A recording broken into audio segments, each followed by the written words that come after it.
ሩታ ከባድ ነገር ደረሰባት። አብርሃም ደነገጠ። ድንጋጤ ይዋጣችሁ አቦ። የሚያስደነግጥ ነገር ያሰማችሁ አቦ። ጦሷን ጥንቡሳሷን ወሰዱ እናንተ የማትረቡ ማለት ነው።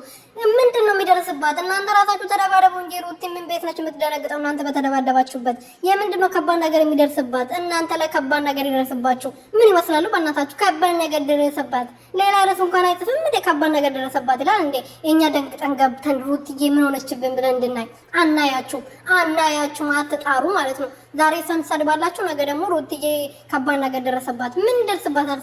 እሷን እኮ ጫፏን የሚነካ ሰው የለም። በአፋችሁ ታወራላችሁ እንጂ እሷን ንክች አታደርጓትም። ምክንያቱም ያለሷ ቪዲዮ መስራት ስለማንችል ስለማትችሉ ልክሽን ነው የምነግርሽ ማለት ነው። ሩቲዬን አትንኩ። አማርኛ ሰው ምንድን እናንተ ሰዎች ወይ ቪዲዮ እናንተ ጋር አይደርስም። ለነገሩ ቫይራል እየወጣ አይደለም፣ ስለዚህ እናንተ ጋር አይደርስም። ላይክ ለምንድን ነው የማታደርጉት? ሰብስክራይብ ለምንድን ነው የማታደርጉኝ እንዴ? እኔ ግዴታ ሩቲዬ ተደበደበች ብዬ መምጣት አለብኝ እንዴ? ሰላም ቤተሰቦቼ እንዴት ናችሁልኝ? እኔ በጣም ደህና ነኝ፣ እግዚአብሔር ይመስገን። በያላችሁበት ሰላማችሁ ብዝት ትረፍረፍ ይበልልኝ።